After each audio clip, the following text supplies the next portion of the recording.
Hi you guys, welcome back to another Money Monday.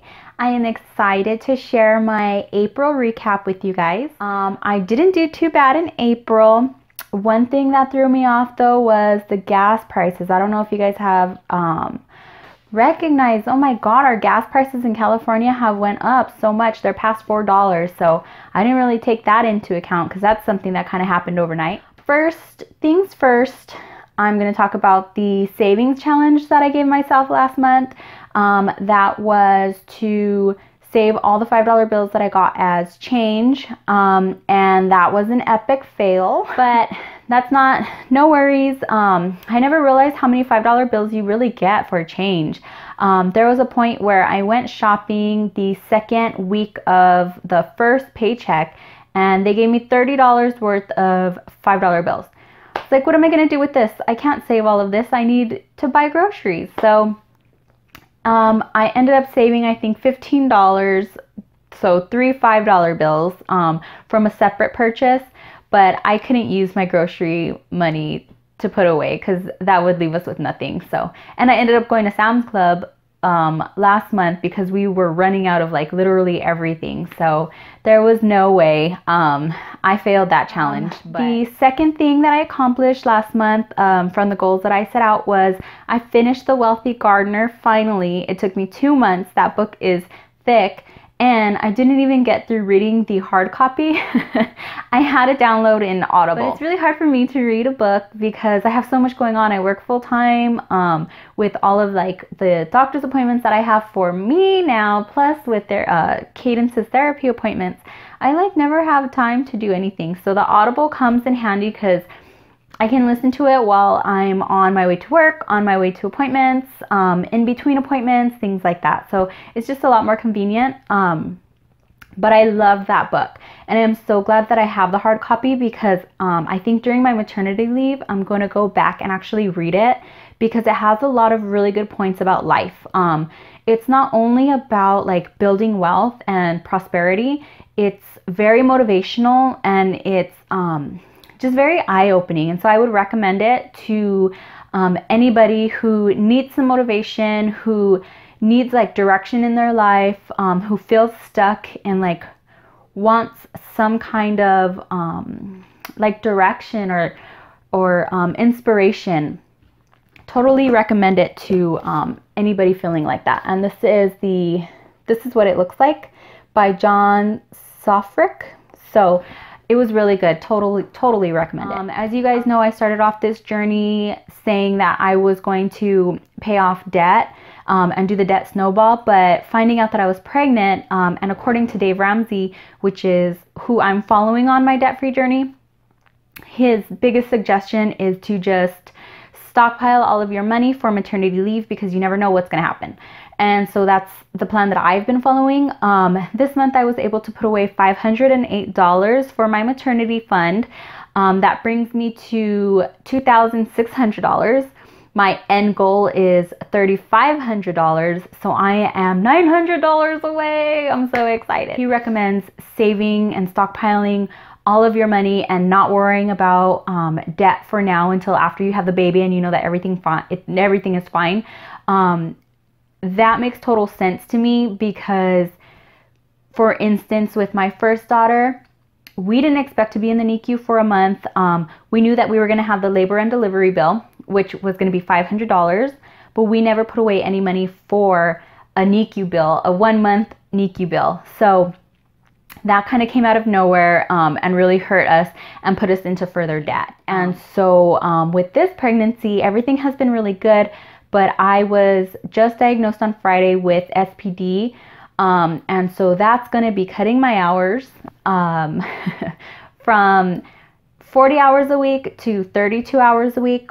And then I'm also going out on leave at 35 weeks instead of 36 weeks, which isn't something that I planned for. And so I may have to get taken off a little bit earlier than that, but we're just going to see how it goes as the weeks go by.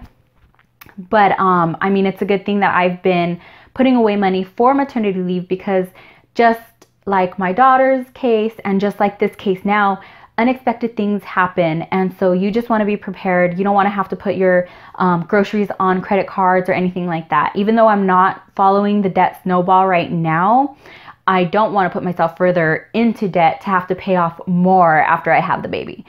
So I'm just like really glad that I listened to Dave Ramsey and I started to put away money. Long story short, I am $900 away from my maternity fund goal.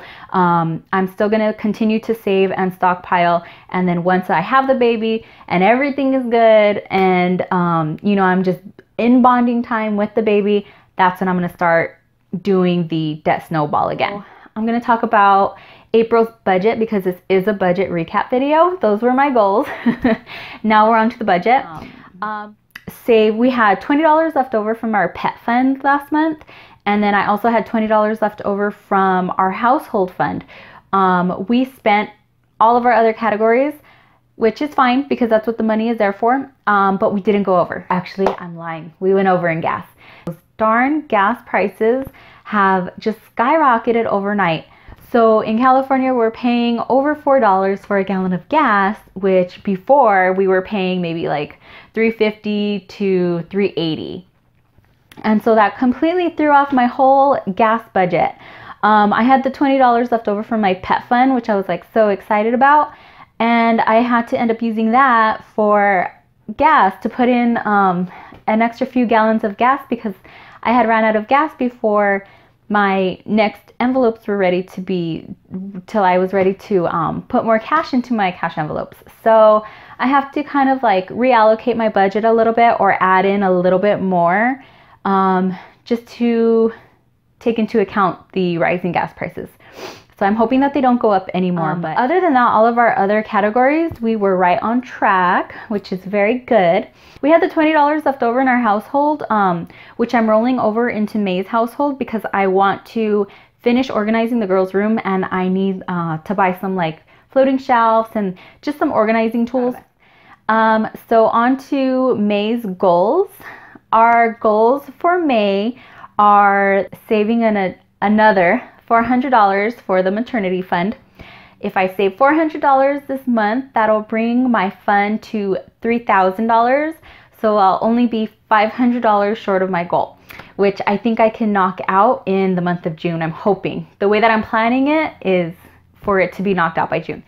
My second goal in May is to read Smart Money, Smart Kids by Rachel Cruz and Dave Ramsey. Rachel Cruz is Dave Ramsey's daughter, and she does a lot of personal finance. She has a podcast that I listen to, and then she also has a YouTube channel where she talks all about saving money, getting out of debt, a lot of things similar to her dad, but she's so much more relatable to me because I'm a woman and she has kids, and so she touches on topics, and her viewpoint is from more of a woman's point of view. So if you guys haven't seen her, I would suggest taking a peek at her YouTube or like her podcast, whatever is easier, because she has a lot of useful, good information. But anyways, so I want to read their book, Smart Money, Smart Kids, just because my due date is July 4th. And so I think it's appropriate to read a book about teaching your kids how to deal with money. My savings challenge for May is going to be a pantry and freezer savings challenge. And so basically what I'm trying to do is make meals out of what I have already here in my house, in my pantry and my freezer. So the goal is to save a large chunk of my grocery cash for the end of the month, because we're going to be going to Escondido with a couple friends and we're staying in a timeshare. And so we're going to be basically like cooking our own meals while we're out there. And so we're all contributing to the food that we're bringing. And so I would like to try to save as much as I can throughout the month in order to put that money towards contributing to our trip and the groceries that we're going to need for our trip. So I'm challenging myself to making meals out of whatever I have and whatever I can find in my pantry and my freezer. And so like just for example, I've already meal prepped for this week. I had leftover yogurt and leftover blueberries and strawberries. So I just made fruit and yogurt parfaits for this week's breakfast. And then for lunches, I made tilapia fish. I had white rice, and then I had like leftover zucchini. So I just cut that up and I'm putting that together with it. And so that's just kind of the idea of the savings challenge. Hopefully this one I passed, because I think I failed the past 2 savings challenges that I gave myself. I don't know. So that was my April recap and my May goals. I just want to thank you guys for watching and following along with my journey. I hope that this inspires you guys to start your own debt-free journey, and we can do it together. Thank you guys for watching, and I hope you guys enjoy my content. Bye!